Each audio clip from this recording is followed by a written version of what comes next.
parts for that so that I can get it right. Whoa. That was crazy looking. That wasn't at you. That was actually because we've done. Yeah, no, that wasn't at you. No. I was looking at Dr. Jordan's screen actually. I don't know. I did this, into the. It's like meta or whatever.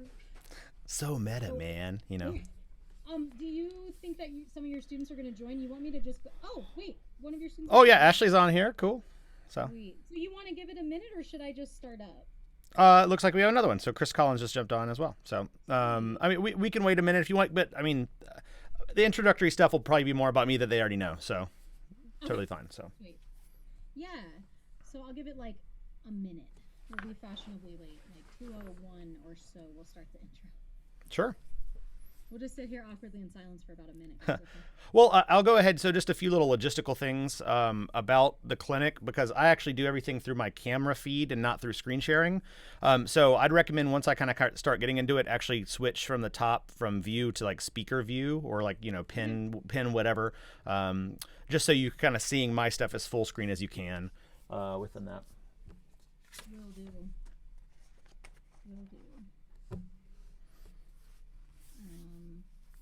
Cool. So, hello, Adams State students and guests that are joining us from Jacksonville State. So Jacksonville State, we just did a clinic together about an hour ago and just finished up. And now Dr. Matthew Jordan is here to do a clinic for us. And I'm going to tell you a little bit about Dr. Jordan. I know that I've talked to some of you guys about him before because we've been super excited to see this presentation. So currently, Dr. Jordan is Assistant Professor of Percussion at Jacksonville State. That's in Jacksonville, Alabama. A super great program. He has worked for some really high-level groups, including Music City Mystique, Bluecoats, actually did some of the sound for the Bluecoats Beatles show, which is super, super impressive.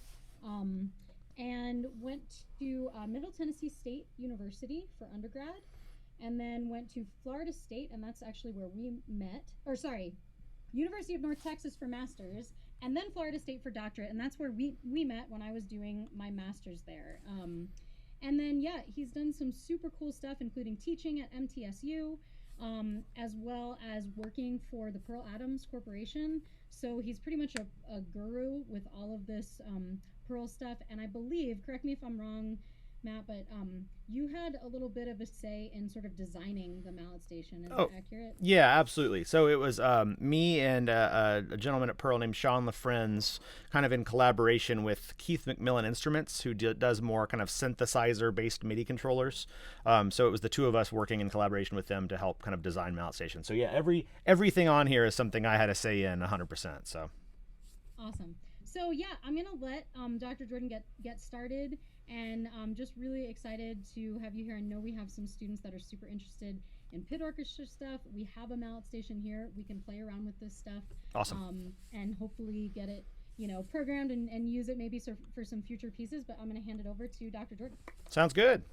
All right. Well, great to meet all of you. And so I wanted to start with my background a little bit, especially as it relates to an audio and electronics. I think that so many people see what the kind of things that I do now and think man, how could I ever learn how to do all of those things? And I want to just kind of point out that I was in the same position as you, kind of in the same years that you were, And so when I was in my undergrad, I really hadn't done anything with audio or electronics really at all. I was marching the Cavaliers, playing timpani in 2003 and 2004. So if you know your drum corps history, which probably none of you do for this kind of thing, was the last year before amplification and then the first year of amplification, going from 03 to 04. So one of the things that was nice about that is that me having marched in the last year and the first year of Amplified, and being the person who played timpani in the pit, really at that point it was like you'd have 8 keyboard players and 1 timpanist. So when it came time to clean the runs for the show, They didn't need me, they were cleaning keyboard runs. So they kind of threw me the mixer manual and said, cool, you're going to be the person on the road who has to figure out how to do some of this stuff. So I literally started learning just by reading the Yamaha 01V96 mixer manual. Not exactly the most, user-friendly way of learning how to do audio stuff within that. So that was the kind of the first step within there. The second step is I got a Mac into my freshman year of college, and that was right as GarageBand came out. And so me just trying to learn how to use a Mac, I was just clicking around different applications and finding things. So I opened GarageBand, and me and my friends would just make the dumbest songs you've ever heard. Just using loops, just again messing around. We weren't doing anything serious. We weren't working on projects. But some of the dumbest things I've ever heard still to this day, we made together in college just for fun. You'd get together and have a free Friday night, and so you'd be just messing around doing those kind of things for fun, recording a few instruments, but even just using like your basic computer mic and things like that. And then the kind of next thing that I jumped into is I was playing a piece. I believe Melinda's seen me play.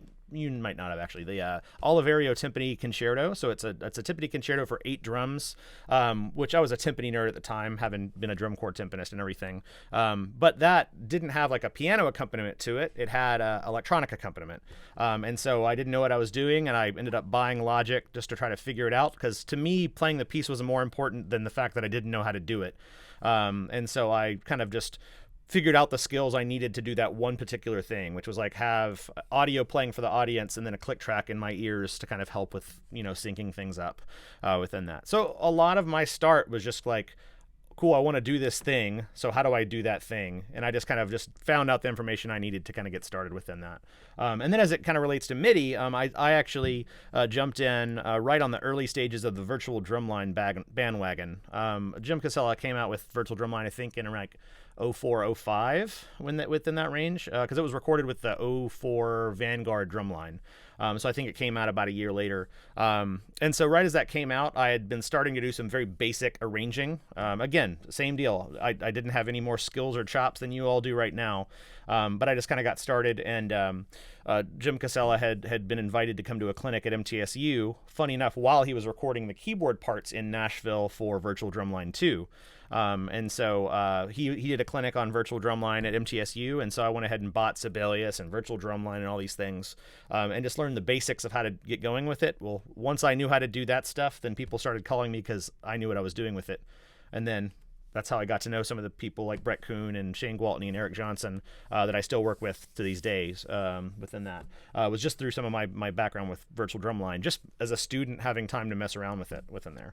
So all to say, a lot of the things that you're going to see today, like you're not going to necessarily be able to do these things just by watching me do it. You have to get your hands on and just do it. Just mess around, experiment.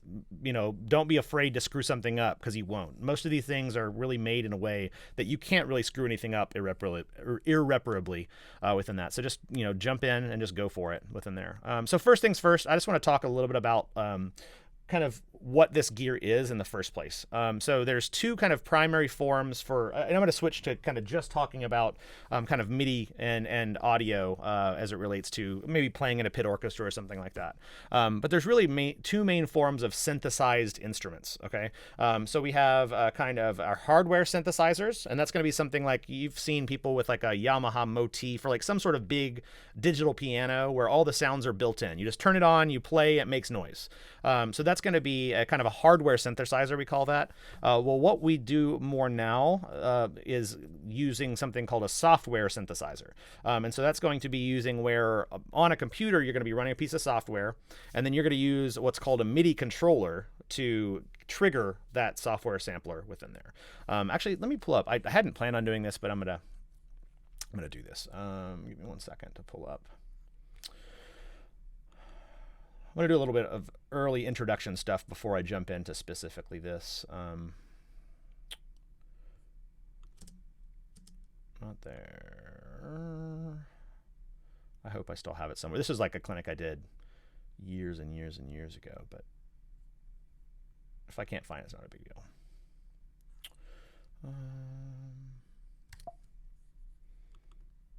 Look one more place, and if I can't find it, it's not a big deal. I'll just do it off the top of my head.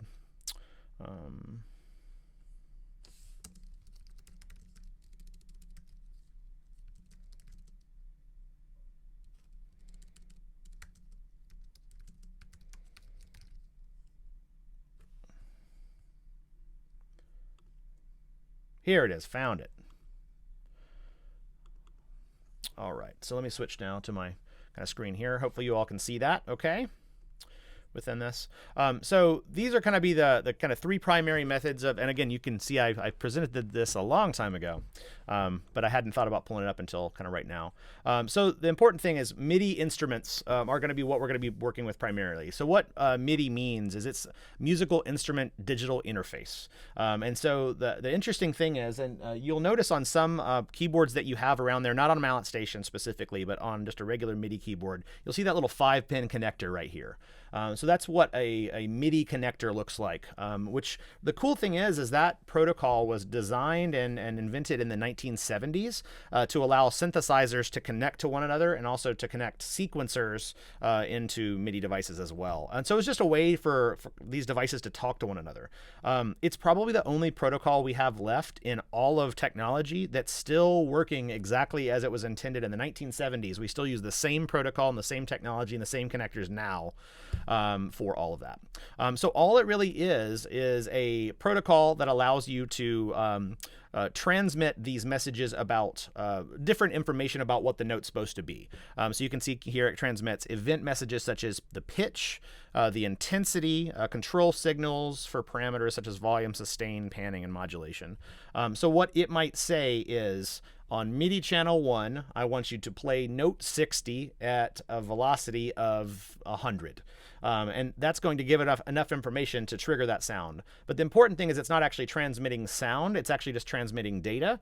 And then the software sampler that we have, the software instrument, is going to take that information and translate it into the sound that we hear within that. So in order to create sound from a MIDI device, we need 3 different components. So we need some sort of data input. So that's going to be a MIDI keyboard. That's going to be something like our malletSTATION. That's going to be something like electronic drum pads or triggers. And then that MIDI data is going to transition into a sound generator of some sort. So as I mentioned, there's a hardware synthesizer. There's the software synthesizer, something like MainStage or Logic or Contact by Native Instruments. There's bunches and bunches of software synthesizers. And then after that, some sort of digital to analog conversion. So that's taking that sound information and then converting it back to the analog world so we can plug it into speakers or plug it in to a variety of headphones or something like that. So as I mentioned, there's kind of this combination of data that we're going to have when we do this. So MIDI has, in its parameters, it has 16 MIDI channels. You can think of it like 16 different instruments is maybe one way to think about that. 16 different instruments within one kind of MIDI universe within there. So you're going to receive on a specific MIDI channel a note on message, which is going to have a pitch or velocity, which both have a parameter range of 0 to 127.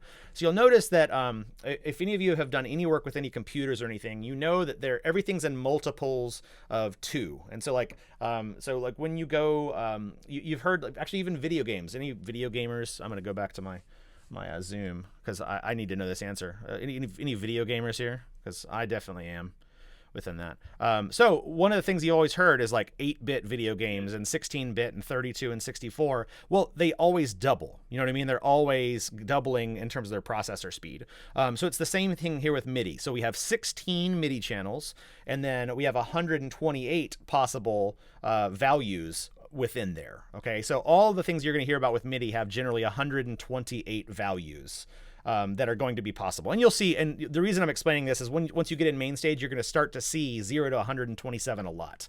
So I'm just explaining why you'll kind of see that. So after you kind of get a note on message that says, I want pitch number 60 with a velocity of 120, then you also are going to get a note off message, which tells note 60 to then turn off within that. So there's different things within that. There are also going to be these things called controller change messages. This sounds complicated. It's really not. There's a few basic ones that you're going to know about. You've heard somebody use you probably heard somebody use the term mod wheel, like on a synthesizer. So like mod wheel is something that would be a controller change. Our volume knob is going to be something that has a controller change. A pan knob, so something moves sound from left to right, is going to have a controller change. And then even like a sustain pedal is going to have a controller change message. So those are going to be the most basic ones that you're used to seeing. But really any synth that you've seen that has some sort of knob or fader or control is going to have a control change message attached to that. It just means we can assign a parameter of sound to it and alter that sound using that control. All it means. It's super simple within that. Okay, so I'm going to kind of skip some over this because we're going to actually jump in and actually look at these within that. Same deal here. Can I kind of skip some of those? I just wanted to kind of talk through that main part of MIDI within that off of something that was actually written down. So now I'm actually going to talk about getting into main stage and talking about some of the things that we actually see as it relates to that. So I'm going to purposefully just open main stage fresh. Actually, it's going to load something, but I'm going to close it. Because I just want to talk about the basics of main stage. I think understanding MIDI is going to be really, really crucial no matter what you're going to be doing. So I'm going to open on main stage. If I go into this, you're going to see keyboard minimalist. And so I'm going to open that first. I purposely just want to pick a really, really simple kind of concert here. So we're going to skip over main stage's layout first, and I just want you to see, like if I'm playing, and you might not be able to see directly off this camera, but I have a MIDI keyboard directly in front of me. So if not my malletSTATION, but if I have just a regular MIDI keyboard and I play a note up at the top, of course that's what, there we go, let's do it this way. So if I play this note, you're going to see up at the top, it's saying MIDI channel 1, the note A3 with a velocity of 79. So I have that's telling me exactly what's involved within that happened. And now if I let go of my pedal, you'll see it off.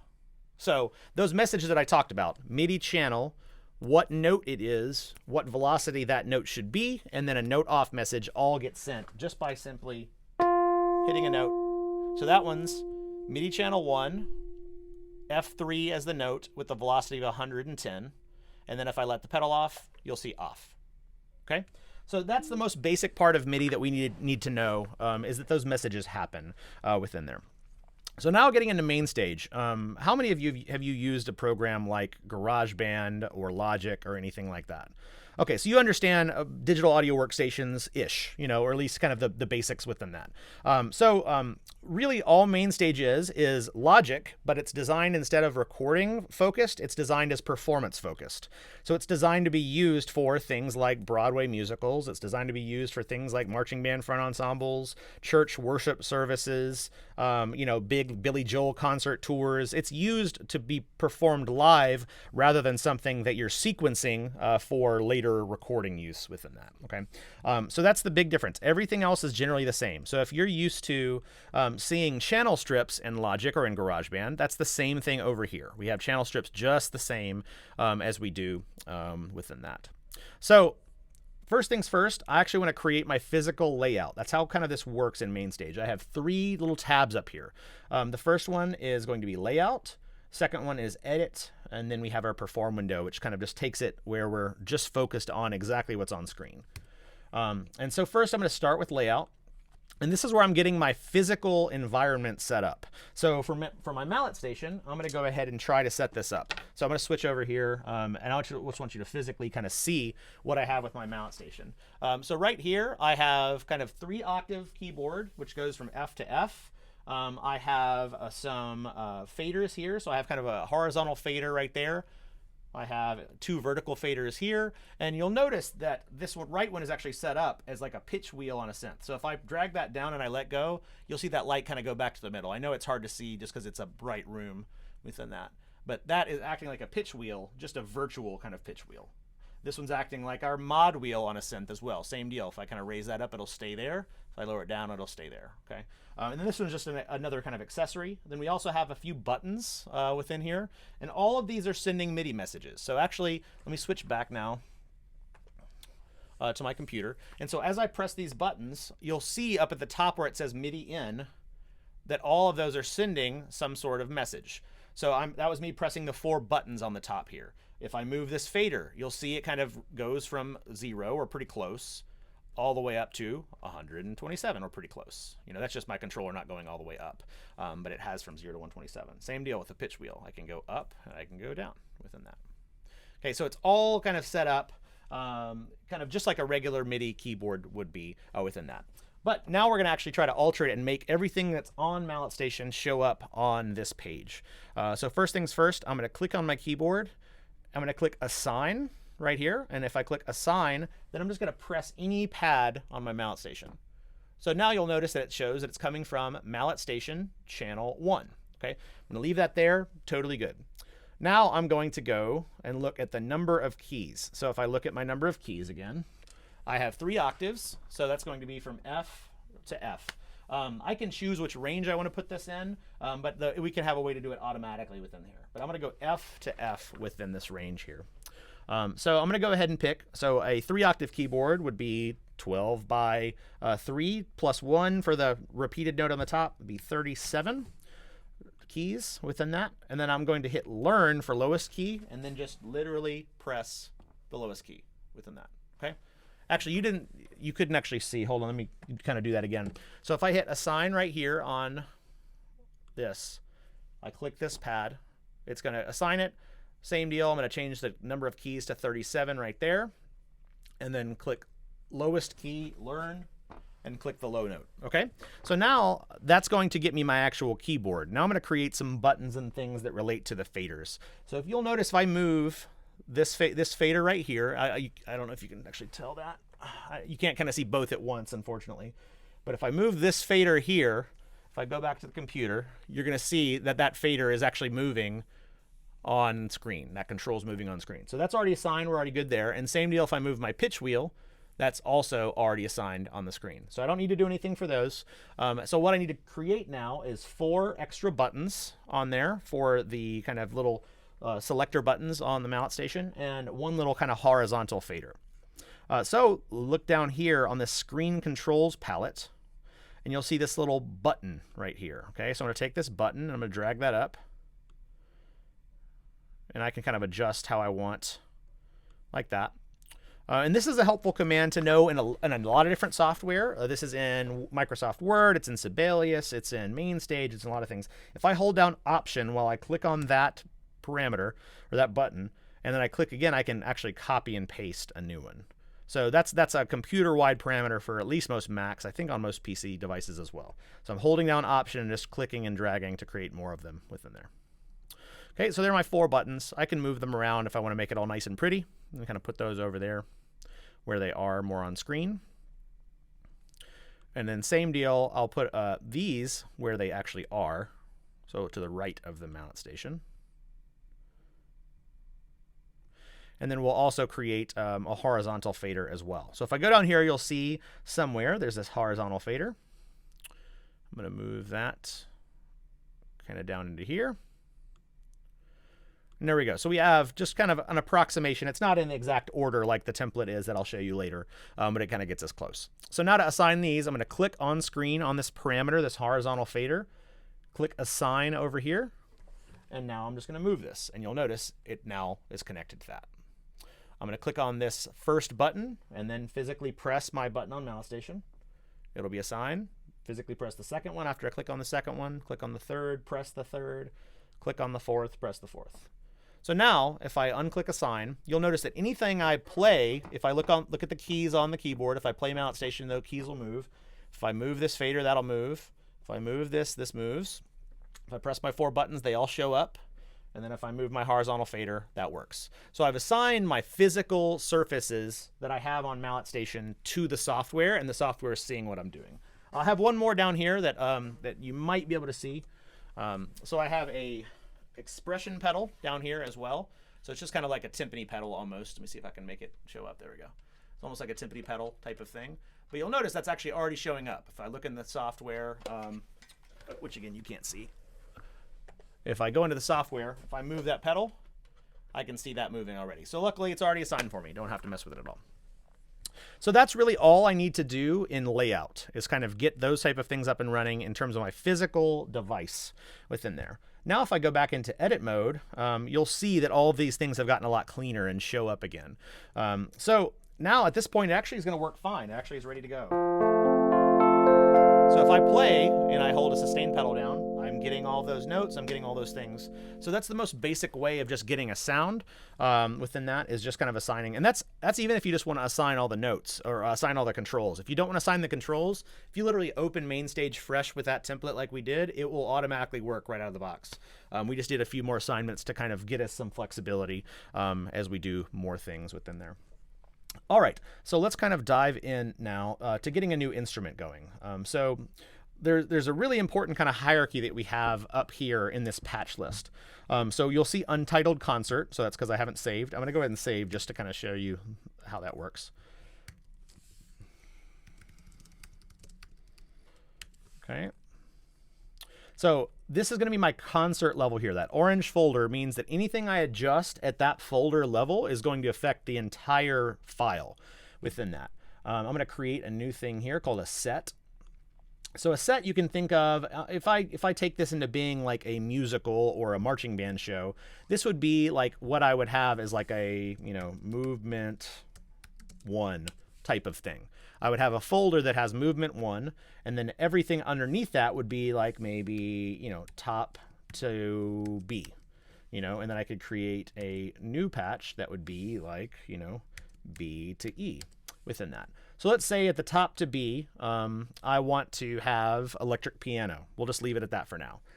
So if I click on B to E, I can change that. So if I go down to the very bottom, really at the bottom of the screen is where you're going to have a lot of the adjustment that we're going to do with a lot of these things. So if I go to Patch Library, you're going to see this big old list of instruments and things.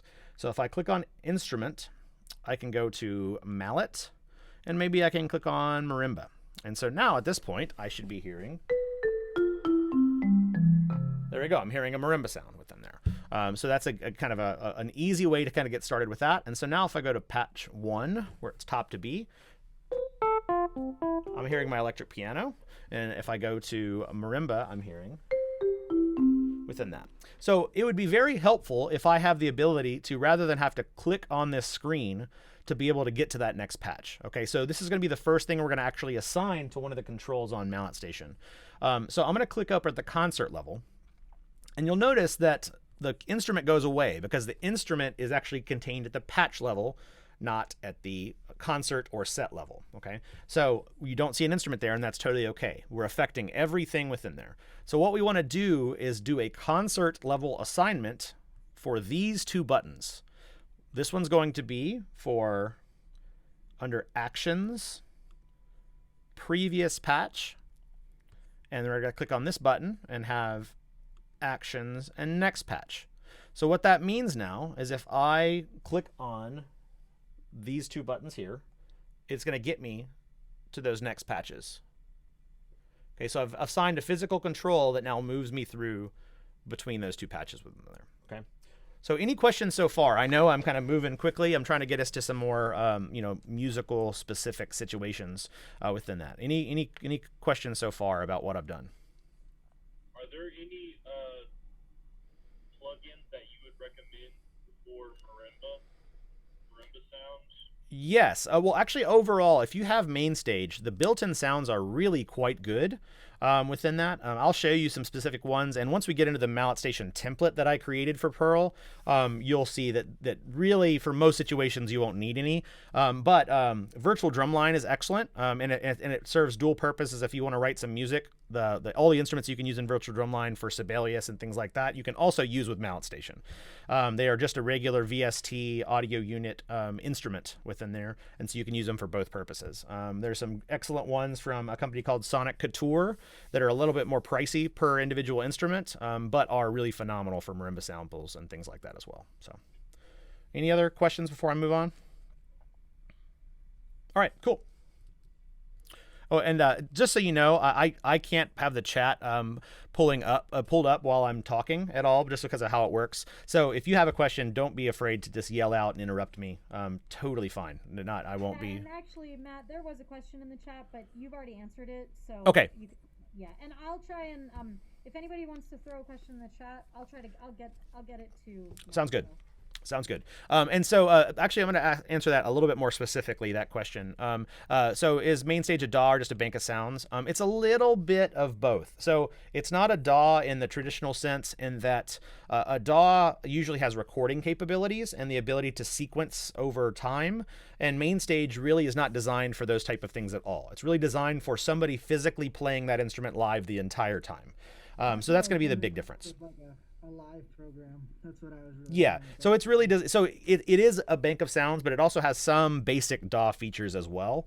But it's really not designed for more long-term programming within that. And that's why a lot of so like a good example is Hamilton, like the show we all know and love. They use combination of MainStage and Ableton Live. So Ableton Live they use more for the sequenced type of events, so things that are happening with triggering lighting, things that are happening with tracks in the background, and MainStage is what they use for like their synthesizer sounds and things like that. So they will use both of those kind of in different ways and applications within that. All right, cool. So let me go back to this. So now that we've kind of gotten this on here, I want to start kind of thinking a little bit more musical focused. And this is, again, kind of basic MainStage features that I think are really helpful to understand. So if I have a marimba here, but maybe I only need like the bottom half of the instrument to be marimba, and I want the top half to be a vibraphone or chimes, or actually I'll go with chimes. That makes sense. So what I need to do now is learn how to use the layer editor. Okay, so if I click on one of these channel strips here, over here, so just like on a DAW, you're gonna have channel strips, meaning that the things start at the top and they end up going. Sorry, my pedal's throwing some different signals. So if I start at the top here, the sound's going to go from the top all the way down to this output here. It's just a good thing to know about the signal flow and how that works in something like a digital audio workstation or a kind of a sound source application like this. So if I click there, down here at the bottom, all these options change.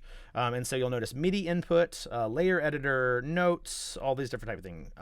So channel strip library is where we were before. This is what's going to get me the ability to kind of change this to something else. So like for now, I'll again just go to mallet. I can go to marimba like I kind of had before.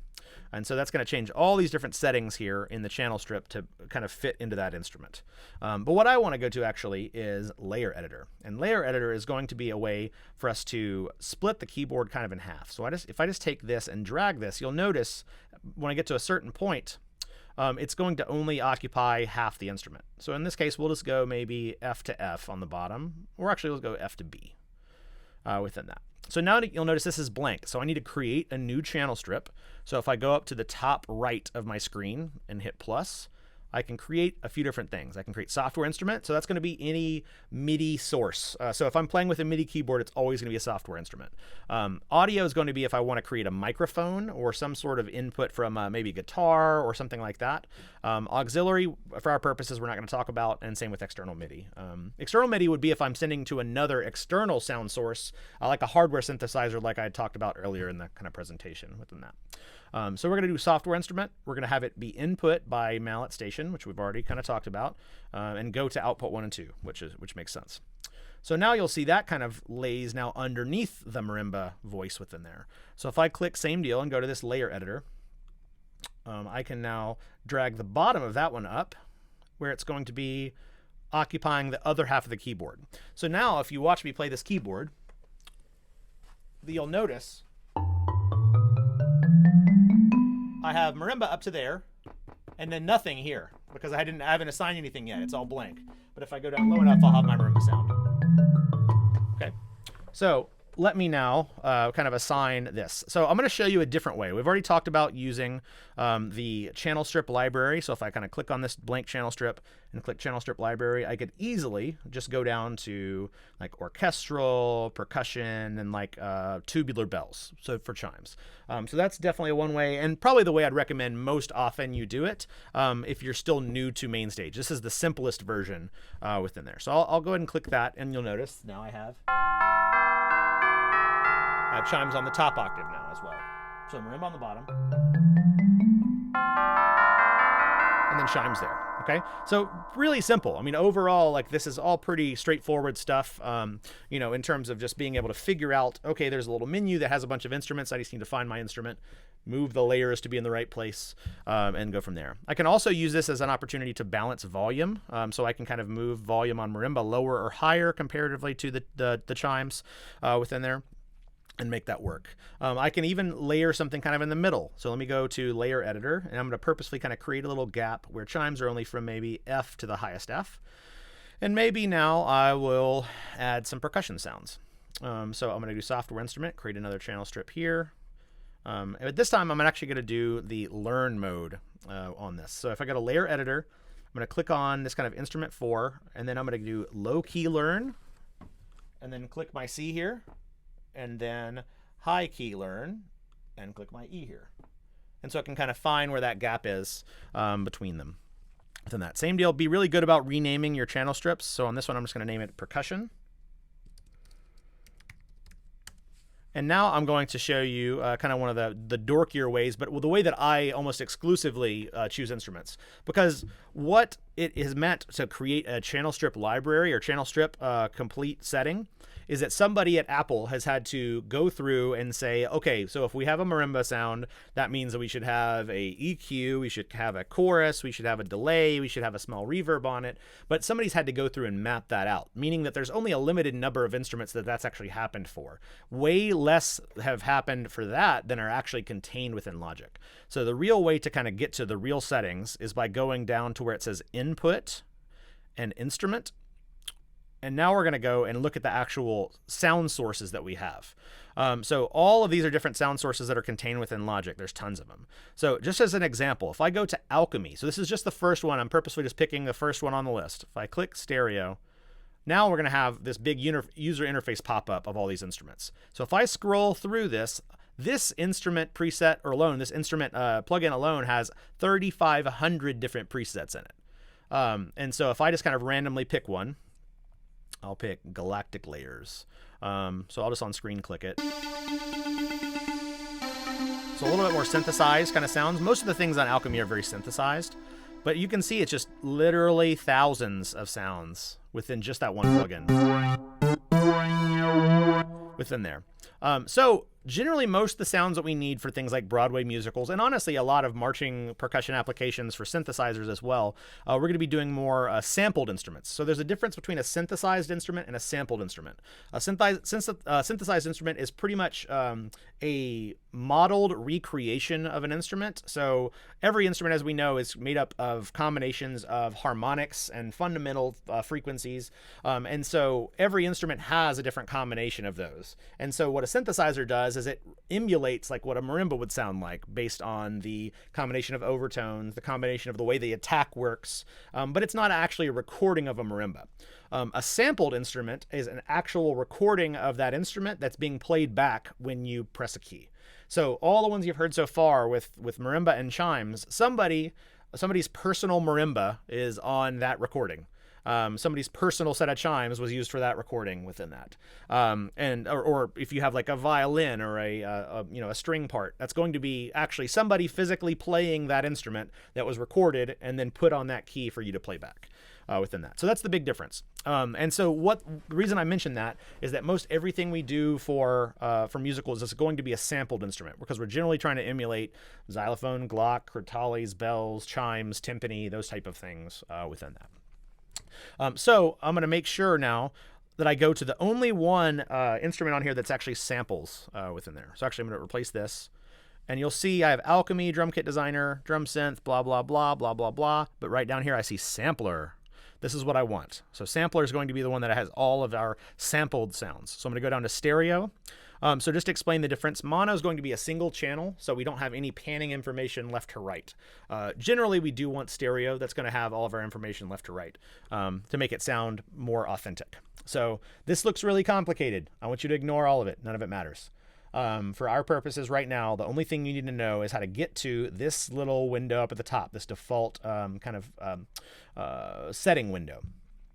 And so we're going to scroll down. I believe yours should have factory. Mine has a bunch of settings because I have programmed mine, but you should see factory. And then if you look here, I'm going to see just under acoustic pianos, there's like 10 acoustic pianos. There's like, another 100 basses. Drums and percussion, there's 15 acoustic kits, hundreds of electronic kits. Single drums, there's like over 100 electronic kicks. So you can see there's tons and tons and tons of stuff within here. So for our purposes, again, I'm going to go to orchestral, go to tuned percussion, and we can find kind of crotales, glockenspiel, timpani, all those type of things. For our purposes, actually, I did say we were going to do a percussion thing, so we're going to go to this percussion kit right here. So now, if I kind of go here and play some of these sounds in the middle. So we have some tempo blocks within here. That might not be the exact sounds I want. I'm going to kind of push pause on that in terms of being able to set the exact sounds we want. For now, we're going to live with our tempo blocks kind of right there in the middle. So if I go now and I play kind of on my instrument, you'll notice that I have my marimba sound right there. I have my tempo blocks kind of right there on the C, C sharp, D, D sharp, and E. And then I have my chimes right there. So already we can see how easy it is to kind of get to a basic level setup with what we're doing within this. All right. So what questions are coming up as you're kind of watching me do this within this? I have a question. Yeah. Say you were playing a little like Ostinati and you wanted the taiko hit every time you hit the C. Could you layer that layer editor to have a taiko hit and a C from an instrument on the C? Absolutely. I'm glad you asked that. So yes, let me go back to main stage. So all of these instruments, you can have them in a single layer like we did, but you can also layer them on top. So a good example is if I wanted tubular bells to always be doubled with glockenspiel, for example, I can actually just create a new channel strip within here. Actually, I'm going to use a different method here. So tubular bells, because it already has the range I want within that, I'm just going to do Command C, Command V when I'm clicked on the channel strip, and I'll create another version of that. So now all I have to do is go into my sampler, where you'll see it's set on tubular bells, but if I scroll down to where that is, I can also just pick glockenspiel. And so now I have, and I'm going to rename this one to make it more obvious.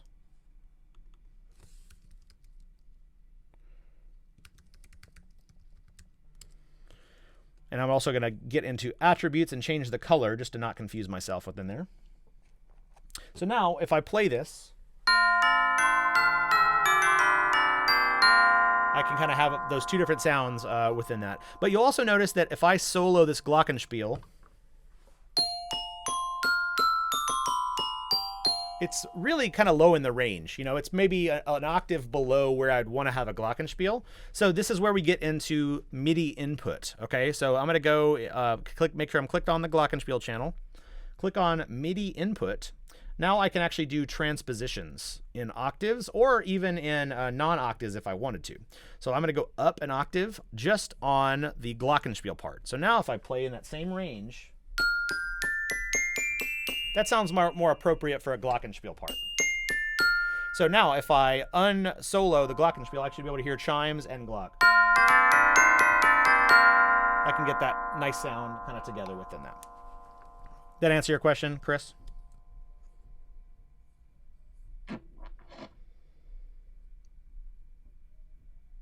Yes, it did. Okay, perfect. Any other questions that I can answer quickly? Is the panning automatic with the malletSTATIon? Well, no. I mean, but the important thing is that malletSTATIon is just sending MIDI input. So the malletSTATIon and panning are completely disconnected aside from a MIDI message controlling that pan.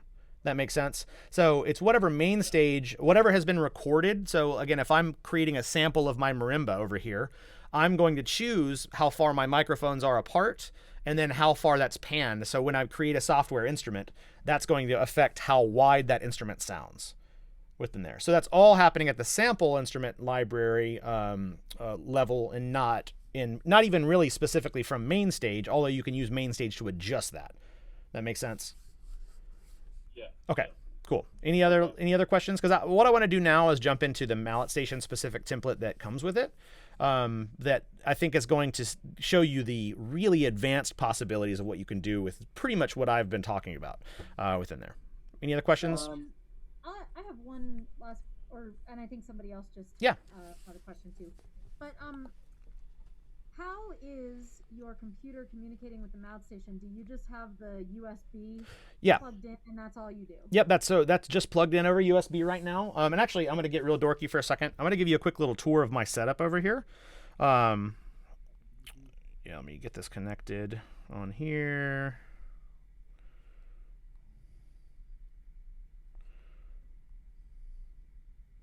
So my desk's a little bit of a mess, so I apologize, but so yeah, if I go over to this, you'll be able to see me kind of on a little tour right here.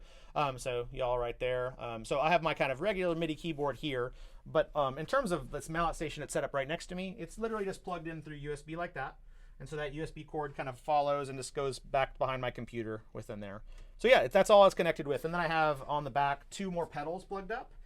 So I have the ones you've seen. So I have one sustain pedal and the expression pedal within there.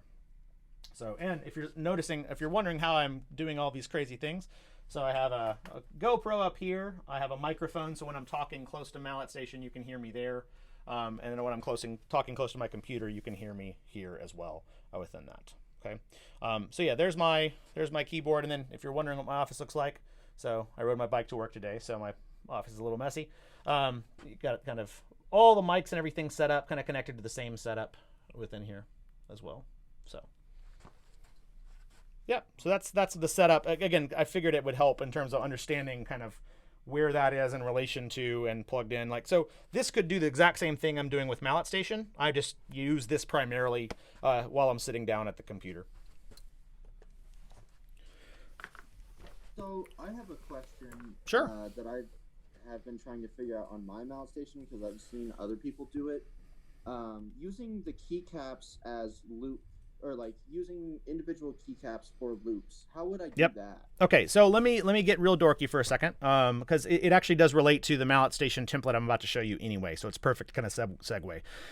So the cool thing is that malletSTATION is a plug-and-play device, and that's a really important thing in that, like, you don't have to install any drivers or have any software or anything like that to do it. But there is a piece of software if you want to configure some of the more advanced features on malletSTATION. There is an application that I have pulled up here for you. So this is the malletSTATION editor. This is the web version. You can find that. I think it's like pearl-electronics-support.com is where you find that. But this is where you kind of configure everything. And so by default, those gap caps are turned off. So if I were to play, and actually I'm going to go back into main stage for a second. So if I were to play on one of these gap caps right here, you'll notice that there's no MIDI coming through up at the top, right? There's no information. So that was just me putting my mallet down where it just triggered. But yeah, there's no MIDI coming in from those gap caps. But now if I go into here, you'll notice there's this gap cap section. It says the gap caps are disabled. So if I hit enable all, and now I go back and I hit one of those gap caps, you'll notice that I am getting MIDI coming from those gap caps, okay? So by default, we have those turned off because it can be confusing for people who don't know exactly what they're doing within that. But if you are more advanced and need that capability, you can turn those gap caps on within there. So once you've done that, then at that point you would click Save to malletSTATION, and that would save it to be your default setting within that. That makes sense? Yeah, that makes a lot of sense. Thank you very much. Yeah, and then at that point, what I would do in main stage is just create those 6 gap caps as additional drum pads. And so that's actually why you'll notice if you see this. So I have these numbered because for me, when I play musicals, like you're wanting to do, I can in the score just write an X note head with the number above it, so I know what gap cap it is. Because obviously, if it's in the gaps, you don't have definitions for what those notes are. You know, I guess technically we have a B sharp now, you know, an E sharp, you know, within that. But it's way easier just to write, again, like an X note head. So if I have, for example, in a musical, and actually I'll pull up, yeah, let me do this first. I'm going to pull up one I did Beauty and the Beast recently. This is maybe like 2 years ago now. I might not have it on this computer because I did it on my laptop, in which case I can't show you. Yeah, let me think. I'll be able to recreate one real fast within that as we kind of talk about it, because it's very similar to what was in the template within there. But what I essentially did is on the gap caps, I would have sounds like bass drum or bell tree or wind chimes or wood blocks and temple blocks, things that I might only play once in the show. And so while I do own the actual acoustic instrument, if I only play a bass drum once, I'm not going to try to fit it in my setup. Within that, I can just kind of play it on a malletSTATION note and it'll work just fine within there. So that's kind of how I do that, is just treat them like drum pads. So it's almost like you get a free bonus 6-note drum pad along with your malletSTATION. So extra value for sure. Yeah. So let me close that. So any other questions about this particular file that I've made before I open up that template? Okay. So closing this one up. So what I'm opening now is something I made when I was working at Pearl before malletSTATION came out. So this is available on that Pearl Electronic Support site as well. I'm actually going to show you that.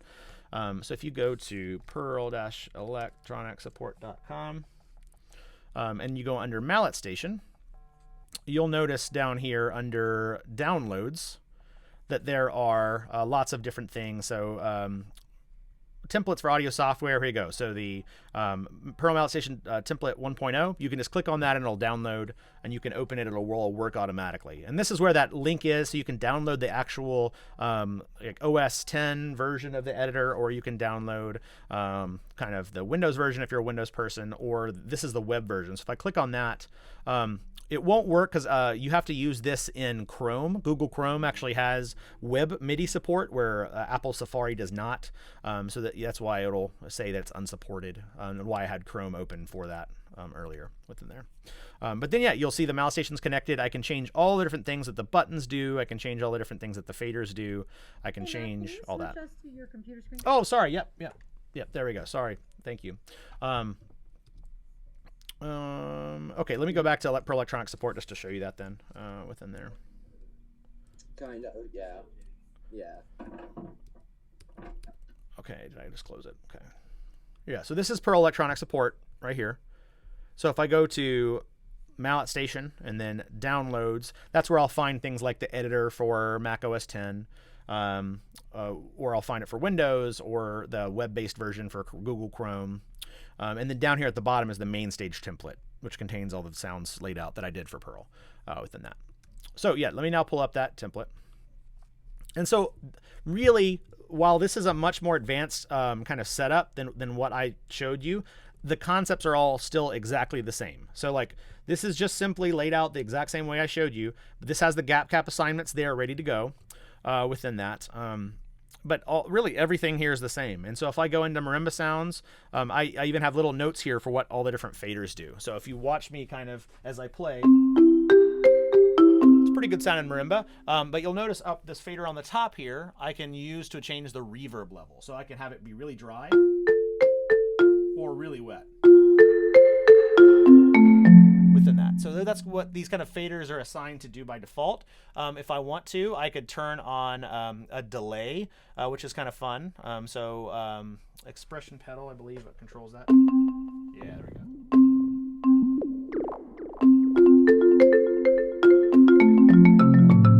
So just by using the expression pedal, I can turn that delay on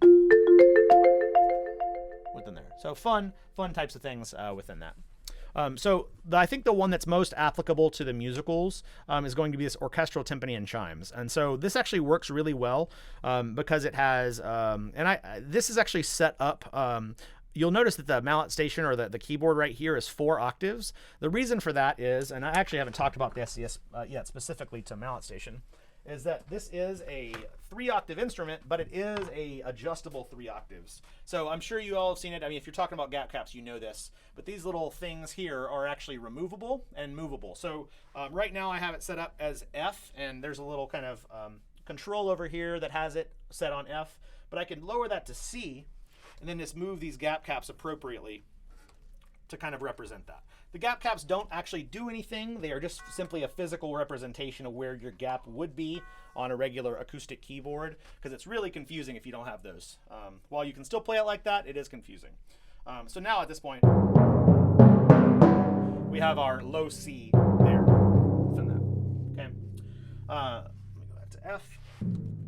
But F to F works well because most musical timpani parts go from about F to F, or F to maybe a little above that, because of the size of the drums they normally have in pits. And then same with chimes. If you start on the C and up to F, that's a whole range of chimes. So you can kind of fit all the things you need for timpani and chimes onto one keyboard. And then I have the gap caps assigned. If you look on the screen again, excuse me, look on the screen again, you'll see that I have a gong assigned to here on this pad, sleigh bells assigned to this pad, bass drum and snare assigned to this pad, crash cymbals, woodblock, bell tree. And so the way that's done, let me actually kind of show you the actual behind the scenes. So if I go into layout, I would just assign these just like I do anything else.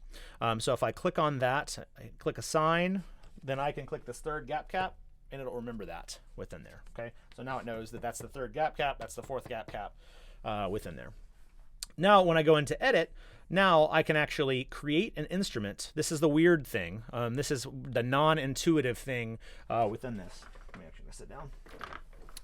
If I create a new channel strip, one of the things I can actually do is no input.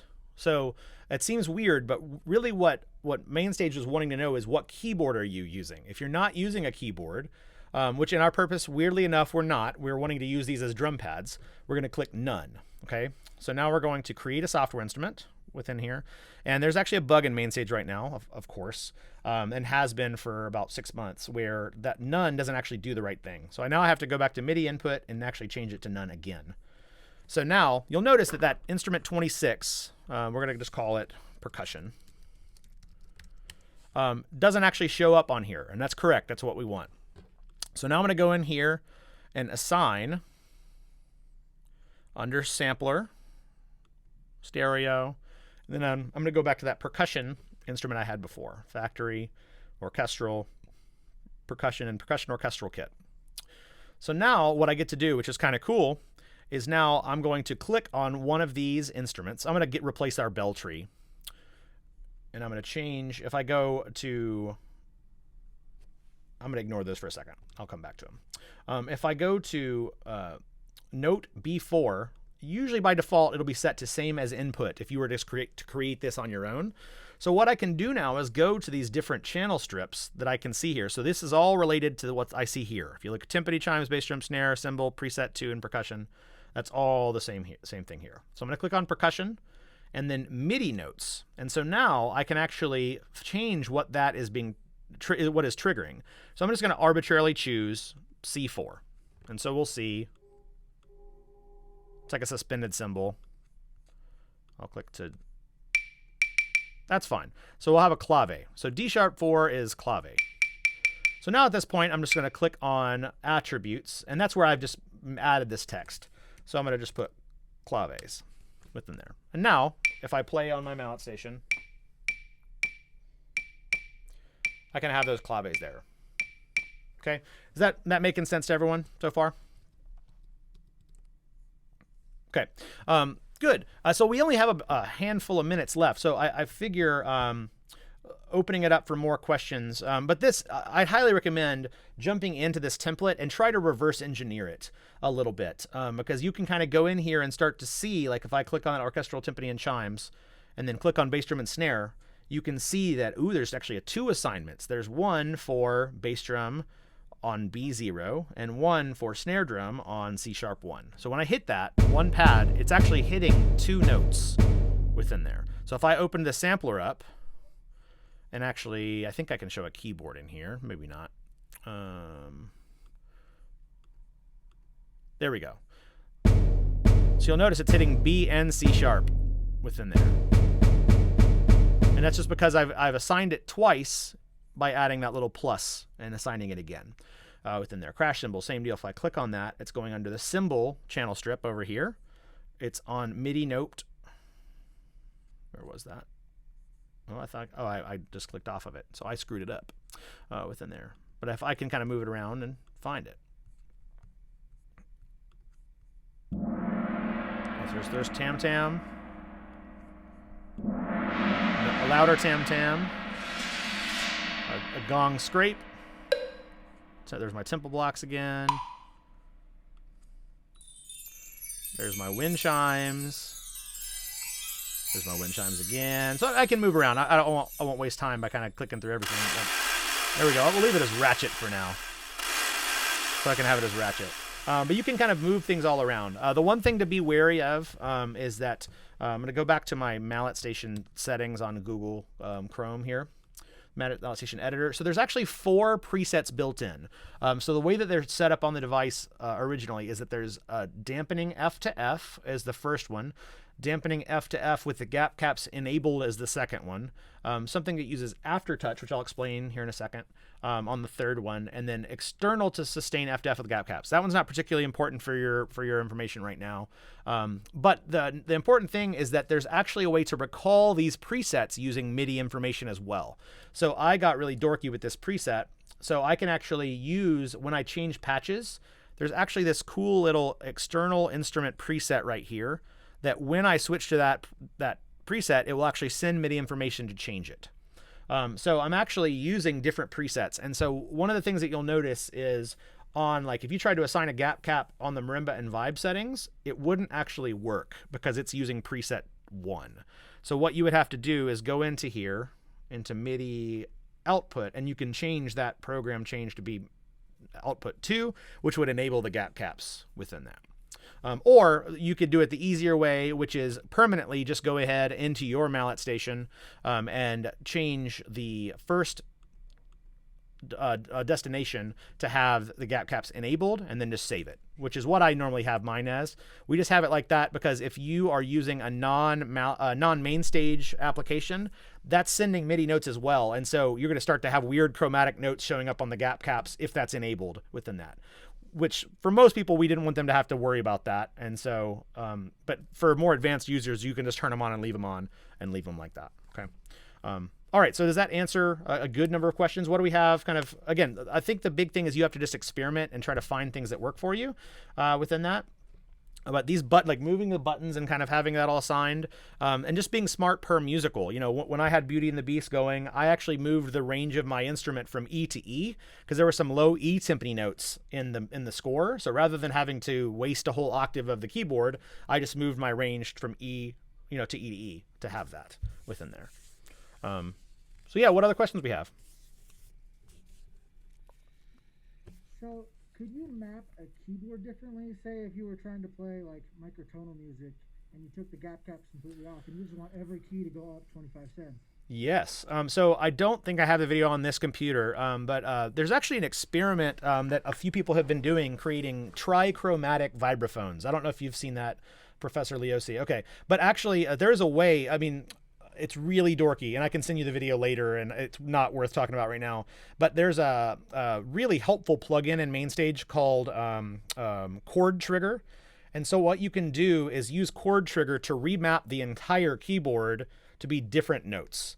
And so I've actually had fun doing it. If any of you seen like the kind of negative harmony videos and things like that about like, somewhere over the rainbow, but a negative harmony, there's ways that you can actually use Chord Trigger to like invert the keyboard, so like your lowest note is your highest note and your highest note's your lowest note. So if you ever wanted to know what a left-handed marimba played like, you can do that. And the other cool thing that I did is somebody, when we were introducing it, wanted to know if they could do the trichromatic layout on it. And it is possible. It just takes a little bit of mental brain bending to figure out how that works. It does make it where things like the octave change buttons on the malletSTATION won't work for you because you have to map it to like the specific octaves within there. But yeah, no, you can make it where it has like essentially whole tone scale on both sides. And so then you can just move things in different ways than you do on a regular vibraphone. You actually fit more notes in the same range too. I think you end up with 3.5 octaves of range rather than only 3 octaves by doing that.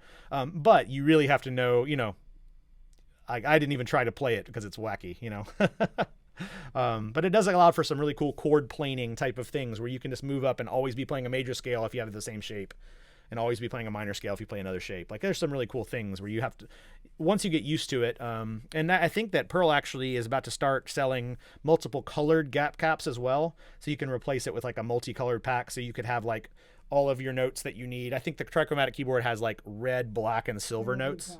Yeah. And so like you probably can do that, and you can buy existing gap caps and just put like gaff tape or something like that on them and they work fine. But if you really want to be a nerd with that stuff, you can technically do that. So yeah, what's up? I was wondering if you have time in your day, can you like send us a video of you playing like a song from Beauty and the Beast and kind of just showing? Sure. Yeah. Yeah. I'll have to see if I can find it. I mean, trying to think how that would work, because I don't have the music anymore either. Within that. But I mean, like it's very similar. I mean, I can kind of I'll make something up that sounds. Beauty and the Beast is a really easy musical, so I can make something up. But I mean, like for example, if I'm on here, I'll leave it on this because you can kind of see me with both. But I could. I'm trying to think if I have. Normally I would have a third pedal. I didn't feel like I needed it for this clinic, but this would be helpful right now. The third port on the back is a switch pedal, and the switch pedal is assigned in this template to automatically go to the next packs within that. So what I had done in Beauty and the Beast is I really only needed 2 patches. So it was really helpful is that I actually had assigned a gap cap to be the patch change button. So rather than having a pedal, which I was playing drum set, it's like a drum set part that I had malletSTATION in front of it. I do have a picture, I know. So give me a second. I'm gonna find my picture of that to show you at least, and so you can see kind of how I had it set up. Yeah, Matt, and feel free. I mean, I don't know about any of the other students. Obviously, if you have a class, you can head out. But we could take a few extra minutes. Okay, cool. Yeah. I'm not in a rush either, so that's okay. Actually, yeah, I'm going to switch back here so you can kind of see my pictures. So I've actually been using main stage for a long time in musicals, all the way back to, I don't know if I have my earliest ones. I mean, this is from FSU, so I definitely was using it earlier than that. I just don't know if they're in this folder within here. But this was a musical from 11 years ago where I was playing a kind of acoustic, xylophone, bells, things like that. But I had my computer with main stage running with this little 2-octave MIDI keyboard, just like a little hand MIDI keyboard. And I had things like chimes on there. I had on the little 8 trigger pads, I had effects and bell trees and things like that. But everything I could have acoustic that I could fit down there, I did. Within that. And so that's a good example. I had my sustain pedal for my chimes there, and this was my switch pedal that would change me to the different patches within there on that. So yeah, there you go. You can see my file. I just had a picture of timpani, so like at a glance I could tell if I was on the timpani patch within there.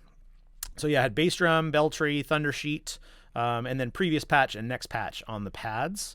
And then I could also had the volume adjustment, so I could use the knobs to change. Like if somebody said, "Hey, the bass drum's too loud," I could just turn it down from there. And there's kind of the overall setup within there.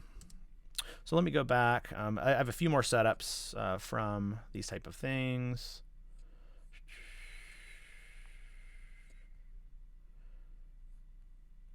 Okay, not that one.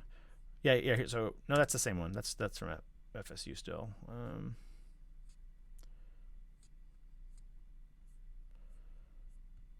This was from something else, but the same idea. Like I actually think this was a different musical, but I think I used the exact same file. So I actually had something for strokes and rolls. This was obviously before I had my malletSTATION where I could just play the rolls myself. It's hard to do that on a little MIDI keyboard by just doing that. So what I did is I had a patch change set up with a pedal, so I could hold a note down to roll, and then I would do a patch change, and then I'd hit another note to do a release within that. That was, again, way more of a pain in the butt than what we do now within that. Okay, I'm seeing just little nibbles of main stage there. Okay, where was... here we go. Cool musical and percussion setups. Oh, here we go. So this is one from a long time ago. This was probably my earliest one back in 2009. I don't think I have a full picture. Yeah, there we go. This is The Sound of Music. So same deal. I was playing drum set, and so I had my really old MacBook Pro and the MIDI keyboard there, and I think I had the chime note on that pad, and then I had timpani on the actual keyboard right within that. And there's some more recent ones kind of farther down here. Melinda's probably seen some familiar pictures of hollow setups and things like that on there. Also, I think I subbed for you on musical that not a performance but a rehearsal of a musical that you had a cool setup going on, and I only had to play like xylophone. Oh yeah. I actually like stood behind. I think it was the drunken. Oh, Drowsy Chaperone. Yes, that. Nice. So this is not me playing, but this is a Nashville Symphony when I was playing with them. This was for the Star Trek concert. So you can kind of see that this was my part. I was playing kind of a bunch of fun stuff. And so they were doing the Star Trek soundtrack, but a good example, like the touring show for Star Trek uses 2 computers with main stage on them for most of the synthesizer sounds that happen within that. Here we go. So now we're actually getting to my setup. So this was set up for Beauty and the Beast.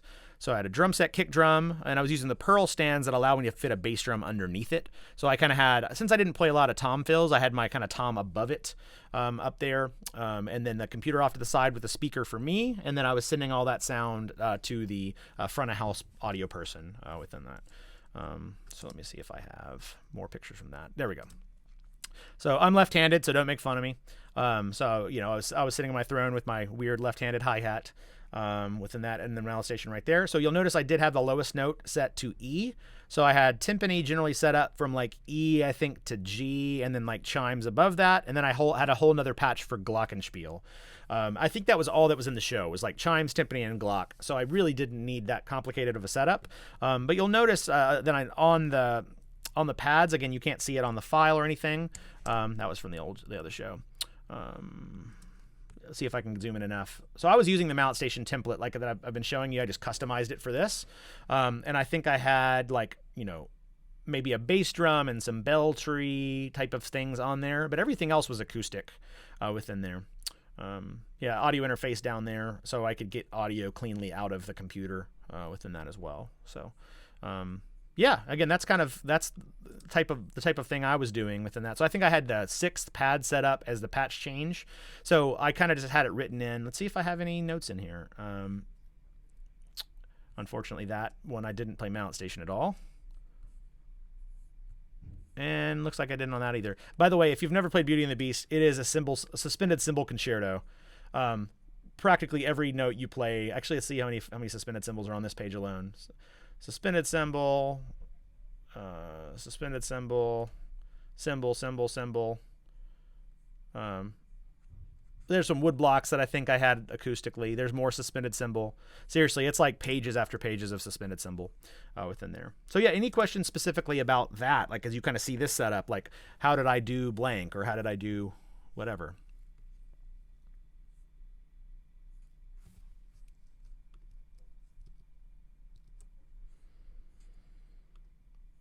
Cool. So again, my recommendation is this is one of those things that I just tried to show you some of the things you can do with this. Really, all you need to do is just dive in full force. There's amazing main stage tutorials from the worship world. If you just go on YouTube and search main stage tutorials, you're going to find plenty of stuff. There's also a lot from a guy named Brian L.I. And so he's one of the main programmers on Broadway and has like a blog, or was, I don't know if he's actively doing it now, but a lot of the really advanced main stage stuff that I learned from his blog within there. So yeah, but that's kind of where I am with using main stage and all that. Here, I'll switch back to my camera within there. One quick question before we have to head out. Yeah. So how much is main stage? And how much can you get away with doing this with like GarageBand, say, because it comes free on the computer? So the beautiful thing is main stage is only $30. And so main stage costs $30. It's literally the best deal in music today. And the entire library that's built into it is the exact same library that comes with Logic. And so like literally the entire library of Logic is in main stage for $30. So the only downside is that it's a Mac only program. So if you're not a Mac person, sorry, that's really the only option. And there's nothing like this on Windows at all. Nothing like this, even remotely close. Because there's a few applications who have kind of started to emulate the overall environment of main stage, but they have 0 sounds built in. So you have to buy your own sample libraries. So it turns into $1,000 investment to buy something that was $30 on Mac within there. So that's why you'll notice every single marching band you've ever seen, uses a Mac with main stage, is because it is available only on Mac within there. And also Macs in general are way more reliable for audio and MIDI. They at an operating system level have things called, like, they have like these core libraries. One of them is called Core MIDI. One of them is called Core Audio. They pretty much at an operating system level support all of those things. Where Windows, it's all kind of hacked together after the fact and isn't really designed to handle those things. A good example is on Windows, multiple applications can't see a MIDI device. Whatever is connected to it first gets to steal that link, and no other application can see that. And that is really weird. And same with audio. There's actually weird kind of audio things where you actually can't have in pro audio applications without changing settings or using an audio interface or something like that, where you have audio coming into two applications at once. Weird limitations with Windows. And again, I was very involved with that when we were developing malletSTATIon and kind of figuring out what our limitations were. And man, Windows is awful for audio. You have to use an audio interface to get rid of latency and those kind of things. Oh, and that's actually maybe one more thing I'm going to mention before we're done.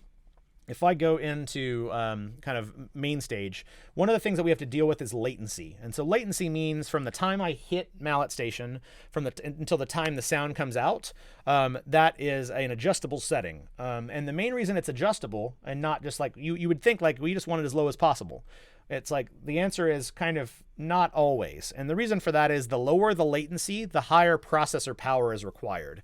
So if you have a really screaming powerful computer, you can put that latency really low.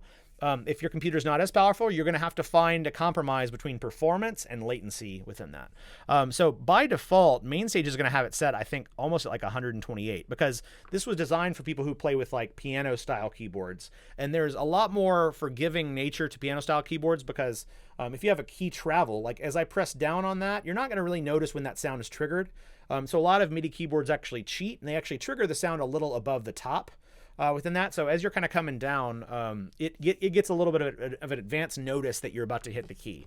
Obviously, percussion, there's no kind of halfway point. Like once I hit it, I want to hear that sound.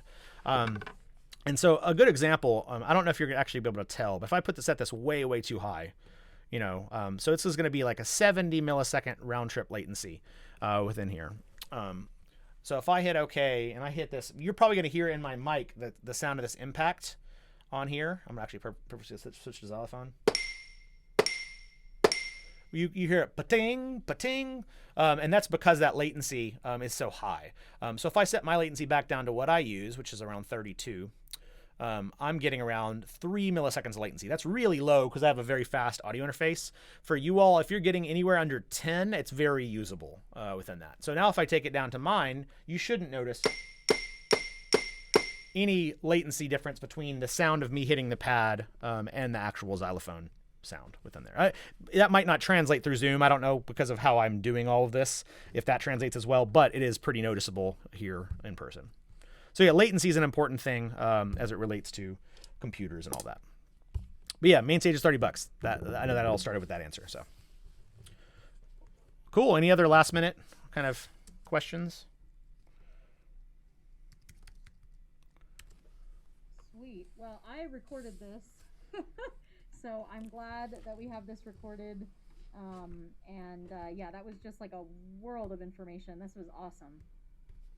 Well, glad I was helpful, and always feel free to reach out. Again, I have there's a ton of resources on YouTube. I have other clinics, and also the Pearl website has a bunch of resources available for these kind of things within that. That I'd highly recommend checking out. And they're all videos of me, so, you get to look at my beautiful face once again. So, Sweet. All right. Well, yeah, this was great. Thank you so much. Of course. And we have a malletSTATIon here, so hopefully we'll get a chance to maybe work on some of this stuff. And now that I know how much MainStage is, I'll just get it on my computer and we can play around with it. So sweet. That was great. Thank you so much. Round of applause. Zoom applause. Cool. I was going to say something. What is the name of the song or the piece that you did with your group on malletSTATIons? Because I'd like to share that with the studio. Electrobot. And that's available on YouTube. If you just type in Electrobot into YouTube, you'll be able to find that. I believe I made that one kind of live on its own. So. Okay. Awesome. All right. Well, thank you so much again. And I'll get everybody the contact information. So if they have any further questions, they can contact you. Sounds good. Nice to meet y'all, and have a good rest of your weekend. Awesome. Thank you. Bye.